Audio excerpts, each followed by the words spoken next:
వాటర్‌తో the best recipe. వాటర్‌తో recipe ఏంటక్కా నీ మొహం? అదేనండి నా మొహమే.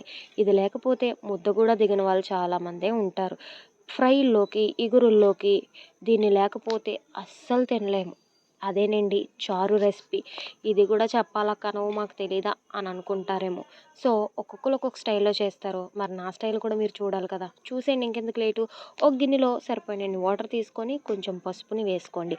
అలానే కట్ చేసి పెట్టుకున్న ఒక ఉల్లిపాయి, ఒక 4 పచ్చిమిరపకాయలు వేసుకొని, కారాన్ని, అలాగే సరిపోయినంత ఉప్పుని, నిమ్మకాయ సైజంతా చింతపండుని, రసం పౌడర్‌ని, కారాన్ని వేసుకొని స్టవ్ మీద బాగా పొంగొచ్చేంత వరకు మరగనిచ్చి పక్కన పెట్టేసుకోండి. నెక్స్ట్ స్టవ్ వెలిగించి మూకుడు పెట్టుకొని ఆయిల్ వేసుకొని, ఆయిల్ హీట్ అయిన తర్వాత ఆవాలు, మినపప్పు, జీలకర్ర వేసుకొని కొంచెం ఫ్రై అయిన తర్వాత గుప్పెడు కరివేపాకు, ఒక 10 ఎండుమిరపకాయలని కట్ చేసి వేసుకొని బాగా ఫ్రై చేసి మనం ముందుగానే మరిగించుకున్న చారుని ఇందులో వేసుకుంటే అద్దిరిపోతుంది. నచ్చితే సబ్స్క్రైబ్.